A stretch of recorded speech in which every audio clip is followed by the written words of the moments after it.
Hey guys, it's Stabcast is about civilization in Mesopotamia. Let's see, water. It's necessary for life, and all life needs water. So when I was a kid, they used to make us watch these really, really creepy documentaries with this really, really creepy English accent guy talking about whatever it was we were supposed to learn. So that was my attempt at being the creepy English accent guy. My headphones fell out. Fixing them. Or whatever. Alright, so the essential question for this presentation is what evidence exists that civilization existed in Mesopotamia? So let's see what evidence existed that there was civilization in Mesopotamia. There's that water again. The water is really important because the word Mesopotamia actually means land between two rivers. It's a Greek word. And the Sumerians are going to come there and they're going to develop a civilization in Mesopotamia. This area is known as the Fertile Crescent. And it's known as the Fertile Crescent because stuff grows really well there.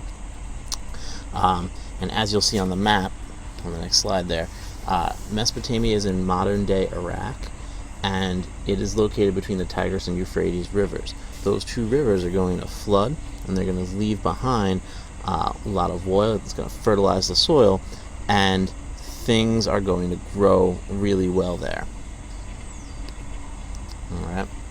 There are, of course, a couple of environmental challenges that the people in that area are going to have to face. And the first one is that those two rivers flood unpredictably. Now, you can imagine how bad it would be if there was a flood that you knew was coming. You could at least prepare for it.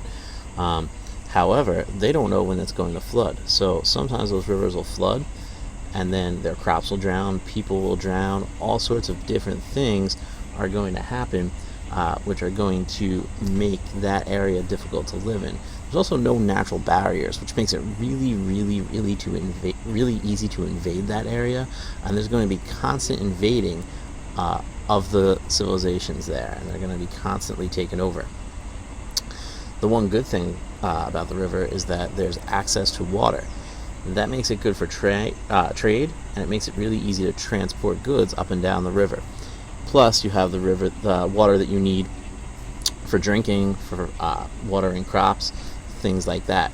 What they're going to end up having to do is create irrigation to bring water to crops and to prevent the flooding from destroying those crops.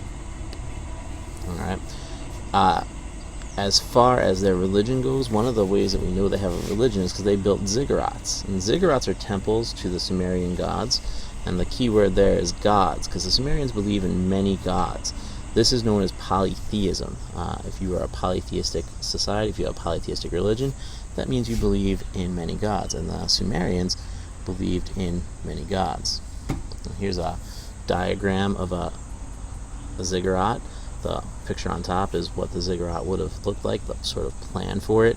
And on the bottom is an existing ziggurat that shows that they have been able to build these things. It shows they have evidence of advanced technology. It shows they have religion. It shows they built cities. One of the other evidences that they were a civilization is cuneiform. Cuneiform is the system of writing that Sumerians developed, and this helps them keep records. And they're going to keep records amongst other things about taxes paid and about the amount of crops that were grown in a certain season. And this is going to become really important because that's how we're going to find out a lot about the Sumerians. This is an example of cuneiform. What they would do is they would get some mud from the river, and they would take they actually call it a stylus, and it's a wooden piece of wood. Yeah, I just said that wrong. It's a piece of wood made with a point on it, and they would use that point to make those markings in the mud. And then they would leave the mud out in the sun. It would dry up and become hard, and then they would have permanent records that they had made in cuneiform. So some other examples of civilization, well, we just talked about a system of writing, so they had specialized jobs, and the specialized job that's going to be involved in the writing is a scribe. They're also going to have priests, they have farmers, they have artists. Specialized jobs are really important in a civilization because once everyone doesn't have to spend time gathering and hunting food, they can do other things, and that is what's going to allow the civilization to grow. You're also going to have evidence of science and technology.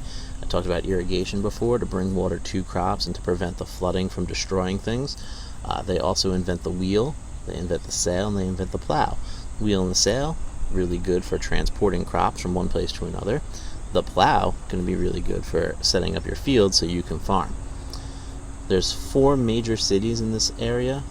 I'm going to go out of order. I'm going to say them in alphabetical order. There's Akkad, Babylon, Sumer, and Ur, which is my personal favorite one. It's like, what do we name the city? Ur. I don't know. Let's just go with Ur. But anyway, those cities are also evidence of civilization. So you can see, we talked about yesterday, civilizations, what you need to be a civilization. The Sumerians have it. Alright, so eventually, a guy named Sargon I, that's him above me, he's going to unite the city-states of Mesopotamia. They're all kind of these independent city-states. Sargon's going to come and be like, nah, I want that all. He rules a kingdom north of Sumer, known as Akkad, and he's eventually going to take it over, and take over all of Mesopotamia. And eventually, the Akkadians, named after the city they lived in and their language, are going to rule the city-states of Mesopotamia. However, they're not going to rule it for long, because in 1800 BC, there's going to be a new city-state in Mesopotamia known as Babylon. And Babylon's eventually going to conquer the Akkadians and the Sumerians under their most important king, a guy named Hammurabi. Now, Hammurabi is a very important king, and one of the reasons he's really important, in fact, the reason he's most important, is he creates the world's first written law code. And in this law code, he's going to provide really harsh punishments and really nice rewards too, actually. The one thing that Hammurabi maybe does in this law code that's not exactly fair is that he treats people differently based on social class. And that is the Code of Hammurabi. It was written on these black stone pillars, which would be placed in the center of each city so people could go and see the laws. You guys get that Lakeland High School Code of Conduct, so you know what you can and can't do. Very important that you know what the rules are and you know what the consequences are. Alright, here is an example, probably the most famous quote from the Code of Hammurabi, and it says, if a seigneur or noble has knocked out the tooth of a seigneur of his own rank, they shall knock out his tooth. But if he has knocked out a commoner's tooth, he shall pay 1/3 mina of silver. Alright, in other words, it's only equal if the people are equal.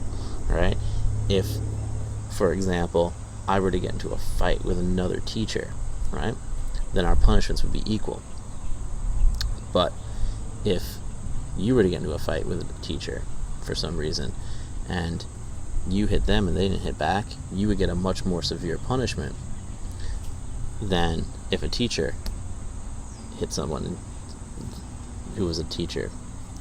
It's very confusing, but basically it's not equal, and Hammurabi intentionally makes it not equal because he doesn't want to get the nobles upset at him. And that is it for our Stabcasts.